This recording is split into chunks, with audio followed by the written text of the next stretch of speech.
Assalomu alaykum, hurmatli kuzatuvchilar. Ikki uyda isitadigan pechkalarimiz. Biri 35ligi, biri 5liklar.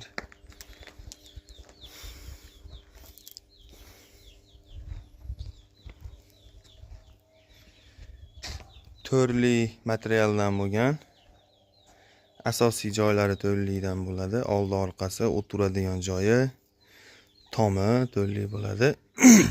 Yonboshlik bilan orqa polkalari, duxobkalari 2 bo'ladi. Gazga, ko'mirga, hamma yoqqa yonaveradigan material mashinamiz bo'ladi. Narxlarini kelishtirib beramiz. Bular hammasi assortiment, xudo xolasa zakasiga bo'lgan. Yana 3-4 ta qo'shilish kerak bunga, boshqachalari bor. Kimga qanaqalardan kerak bo'lsa, bemalol aloqaga chiqa olasizlar.